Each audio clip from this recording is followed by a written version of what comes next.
আমিও BCS cadre, উনিও মাওলানা আমিও মাওলানা, উনিও আপনার কি বলে টাকা ওনারও আছে আমারও আছে, উনারও ঘর আছে বাড়ি আছে সব আছে আমারও সব আছে, তাহলে উনি পারে আমি কেন পারি না? আমার ভাইয়েরা এই প্রচেষ্টা যদি করা হয়, আমার ভাইয়েরা মনে মনে এই তামান্না যদি আঁকা যায়, ও যুবক রে, তাহলে তুমি একদিন না একদিন বড় সাইন করতে পারবা। একদিন না একদিন তোমার এই কষ্ট, তোমার এই মেহনত, একদিন না একদিন এটার ফল তুমি নিজ চোখে দেখতে পারবা। শেষ নাম্বার 7 নম্বরে, দোষ সব সময় অন্যের উপর চাপানো যাবে না। দোষ করে এরা চাপিয়ে দেয় আরেকজনের উপর। হিন্দুদের বাড়িতে এরাই আগুন লাগায়, দোষ হয় জামাত শিবিরের। হিন্দুর বাড়িতে আগুন লাগায় কারা? এই বদমাশেরা। আর দোষ হয় কাদের? জামাত শিবিরের। তারপরে আমরা মন্দিরে মূর্তি ভাঙে এরা, দোষ দেয় জামাত শিবিরের। কথা বলেন ঠিক কিনা?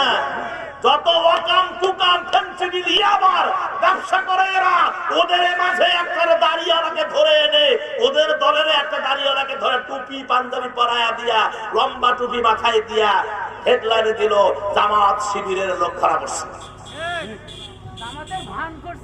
কথা বলেন ঠিক কিনা? আরো দেখো ঠিক কিনা?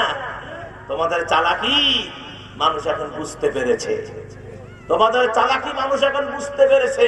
যতই চালাকি করো না কেন, কাজ হবে না, কাজ হবে, কাজ হবে না। বিধায় তরুণ, এই তরুণী, তরুণী, যুবক যুবতী, তোদের বলছি, তোমরা ঘুমিয়ে জীবনটা কাটিয়ে দিও না, ফালতু প্রেমে জড়িয়ে যেও না।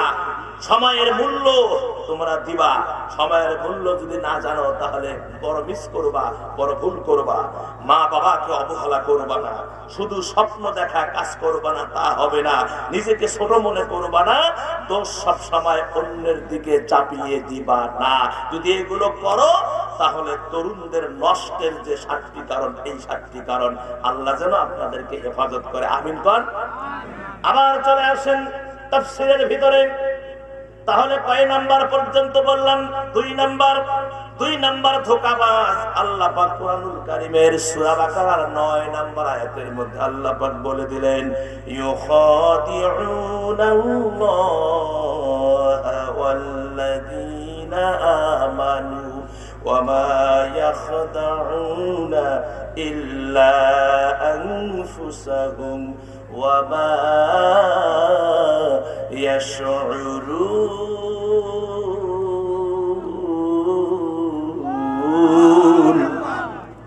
আল্লাহ রাব্বুল আলামিন বলেন, আল্লাহ এমন মুমিনগণকে, আল্লাহ এবং মুমিনগণকে তাহারা প্রতারিত করিতে চাহে। আল্লাহ এবং মুমিনগণদেরকে এই মুনাফিকেরা প্রতারিত করতে চাহে, অথচ তাহারা যে নিজেদের ভিন্ন অন্য কাহাকেও প্রতারিত করতে পারে না, নিজেদের ছাড়া অন্য কাউকে প্রতারিত করতে পারে না। ইহা তারা বুঝিতেও পারে না। তারা যে নিজেই যে প্রতারিত হচ্ছে, মানুষকে ধোঁকা দিবার গিয়ে, আল্লাহকে ধোঁকা দিতে গিয়ে নিজের পাতে, নিজের পাতানো ফাঁদে নিজেই পড়ে যায়। কথা বলে ঠিক কিনা? একটা উদাহরণ দিব বাবা। এই যে ধোঁকা দিতে গিয়ে যে নিজের পাতানো ফাঁদে নিজেই যে পড়ে, এই উদাহরণটা একটু সুন্দর হবে। যেমন আবু জেহেল আমার রাসূলকে মারার ষড়যন্ত্র করেছিল, কি করে নাই? ইতিহাস জানা আছে না আমার ভাইয়েরা? এমন ষড়যন্ত্র করলো, অলিদের গোষ্ঠীকে বলল, তোমরা যাও মুহাম্মদকে খবর দাও সাল্লাল্লাহু আলাইহি ওয়াসাল্লাম যে আবু জেহেল তোমার চাচা ইসলাম কবুল করবে, তবে দিনে না রাতে। দিনে গেলে একটা মান সম্মানের ব্যাপার আছে না? এত বড় লিডার মুহাম্মদের হাতে হাত দিয়ে কলেমা করবে, এটা মান সম্মান।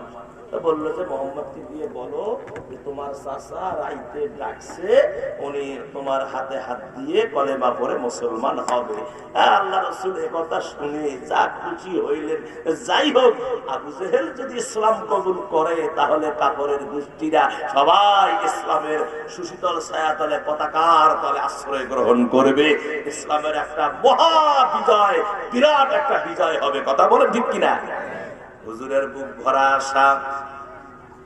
কিন্তু আমার ভাইয়েরা, এই বদমাশ যে প্রতারণা করবে, এই বদমাশ যে ফাঁদ বানাবে, মুহাম্মদুর রাসূলুল্লাহ বলেন সাল্লাল্লাহু আলাইহি ওয়াসাল্লামকে মারার ফাঁদ বানাবে, এটা তো হুজুর জানেন না।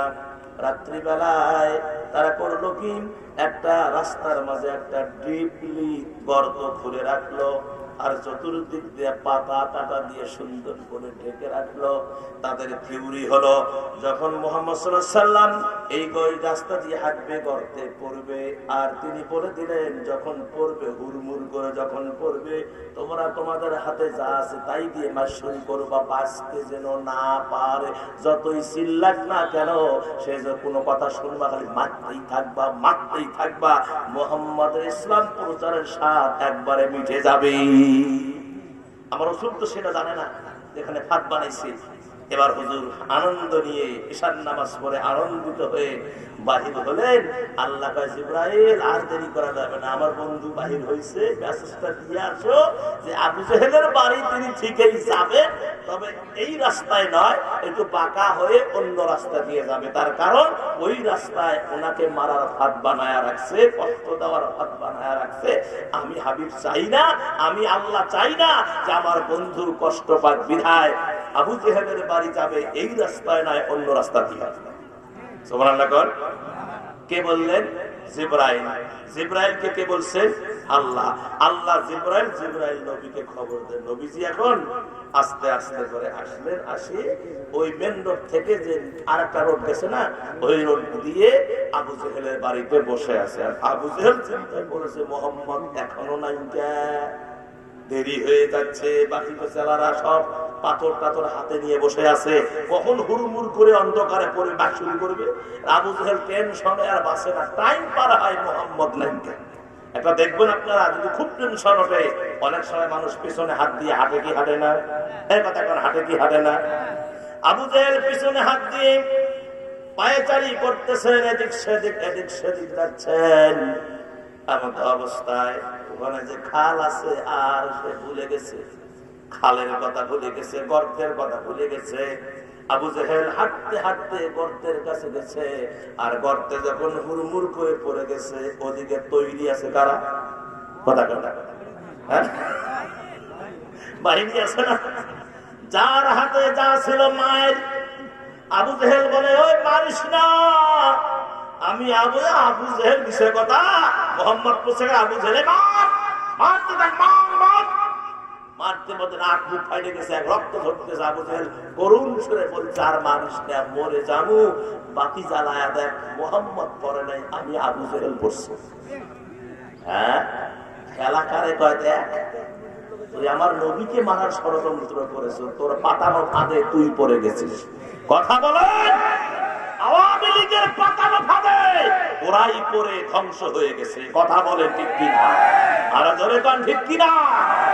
অন্তত যদি আলেমরা আমাদের সঙ্গে ব্যবহারটা ভালো করত, তাদেরকে যদি অন্যায় ভাই ফাঁসির কাছে না ঝুলাতো, অন্তত আলেমদের দোয়ায় তারা আরো কিছুদিন বাঁচতে পারতো। কথা বলে ঠিক কিনা? আর জোরে কান ঠিক কিনা?